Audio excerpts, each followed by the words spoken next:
जय श्रीनाथ जी। जय श्रीनाथ जी। आपका नाम बताइए। जय शिव गोरख। मेरा नाम विनीता है और मैं जयपुर की ही रहने वाली हूँ। तो आपका यहाँ आने के पीछे क्या कारण है? आप किस कारण से यहाँ पे आए, कैसे आए, आप बताएं थोड़ा सा।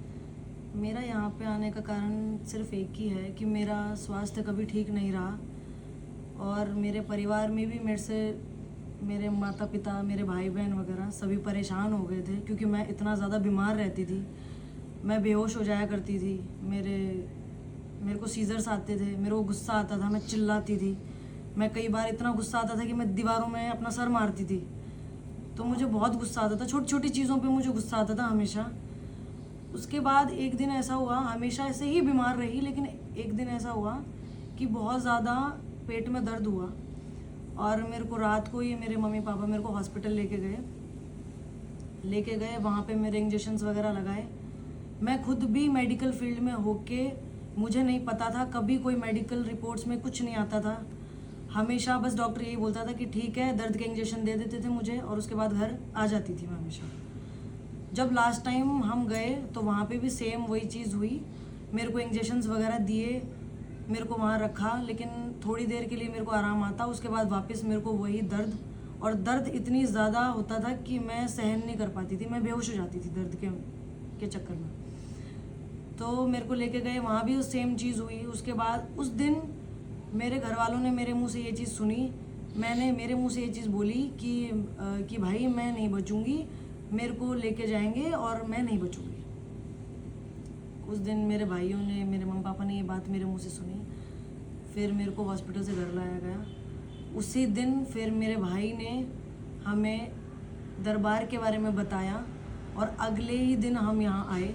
दरबार नहीं, हम सुबह नहीं आ पाए थे, हम शाम को आए। शाम को जैसे ही हम आए, गुरुजी ने हमसे पूछा, हमने हमारी जो भी पीड़ा थी हमने बताई। उन्होंने कहा कि भाई आप 7 शनिवार आपको आना होगा और आपके जो भी संकट हैं वो कटेंगे, आपको यहाँ पे आके सेवा टेल बजानी होगी और आपके सारे संकट कट जाएंगे। उसके बाद हम शनिवार को आए। शनिवार को आने के बाद में भजन चले। भजन चलने के बाद में अलग से ही बॉडी में मूवमेंट होना शुरू हो गया।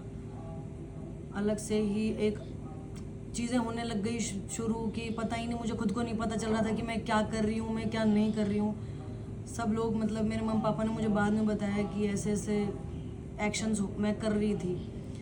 उसके बाद हमें गुरुजी ने बताया कि इसके अंदर किसी ने करवा रखा है और ऐसे ऐसे है। तो हमें उन चीज़ों के बारे में पता चला मेन तो। उसके बाद धीरे धीरे हम जैसे शनिवार आते गए धीरे धीरे फिर मेरे भी संकट कटे। और बस मैं यही कहूँगी लोगों से, जो भी मुझे देख रहे हैं और जो भी मुझे सुन पा रहे हैं, जिस तरह से मेरे संकट कटे इस दरबार में, मैं बस यही चाहूँगी कि ज़्यादा से ज़्यादा लोग आएँ और जो भी जिस तरीके की भी उनको पीड़ा है, छोटी से छोटी और बड़ी से बड़ी, वो अपनी पीड़ा लेके इस दरबार में आए। उनके संकट ज़रूर से ज़रूर कटेंगे।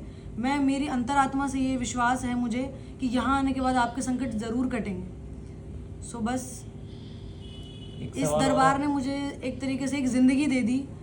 मतलब मैं शायद जी रही थी पर उसको जीना नहीं बोलते, और अब मैं अपनी ज़िंदगी जी रही हूँ। मुझे उसके बाद में कभी किसी तरीके की हेल्थ प्रॉब्लम नहीं हुई और ना ही कभी कोई मैंने इतना एग्रेशन में आके कोई चीज़ें करी, मैंने कभी नहीं। अब मेरा जीवन एकदम सफल तरीके से चल रहा है और मैं बहुत खुश हूँ। यहाँ पे आने से पहले भी आप कहीं गए थे इसके बारे में इलाज करवाने या कुछ करने किसी के पास में? यहाँ पे आने से पहले हम कहीं पे गए तो नहीं, पर लोगों ने काफ़ी बोला हमको कि आप लोग देखो इसको दिखाओ, क्योंकि इसमें मेडिकल का तो कुछ भी नहीं है, हमें लोगों ने बोला, लेकिन हम कभी गए नहीं कहीं पे। तो जैसे यहाँ पे आने के बाद में आपसे कोई पैसों की मांग की गई हो या किसी चीज़ की मांग की हुई यहाँ पे? बिल्कुल भी नहीं, पैसों की कोई मांग नहीं करी गई। सिर्फ यहाँ पे गुरुजी ने एक चीज़ बोली थी, यहाँ पे दरबार में आके आप सेवा टेल बजाओ और भक्ति भाव से गुरुजी को याद करो, उसी से आपके सारे संकट कट जाएंगे। कोई पैसे की बात नहीं हुई। दरबार पूरा सच्चाई पे है और मुझे विश्वास है और मुझे मेरे गुरुजी पे विश्वास है। और बस मैं यही कहूँगी कि ओम शिव गोरख, जय शिव गोरख जाप करो और अपने जो भी संकट है इस दरबार में आके अपने संकट कटवाओ। मतलब यहाँ पे आने के बाद आपके सारे कष्ट दूर हो गए, अब आप दरबार को मानेंगे सच्चे मन से? दरबार को हमेशा मानूंगी, जब तक जीऊंगी तब तक दरबार को मानूंगी। और मैं आपसे आशा करता हूँ कि आप लोगों को भी इस बारे में बताएंगे कि यहाँ दरबार में बिना किसी पैसों के, बिना किसी मांग के सारी दुख दर्द दूर होते हैं। तो आप ये करेंगे आगे? बिल्कुल बिल्कुल करूँगी, क्योंकि जिस तरह गुरुजी ने मेरी जान बचाई, मैं चाहूँगी कि बहुत से लोग हैं जो इन तरीके की पीड़ाओं से जूझ रहे हैं, उनको शायद वो चीज़ नहीं मिल रही है, उनके नहीं आराम आ रहा है, तो वो कृपा करके मेरी हाथ जोड़ के उनसे विनती है कि वो इस दरबार में आएँ और अपने संकट कटवाएं। बस। जय श्री नाथ। जय श्री नाथ जी।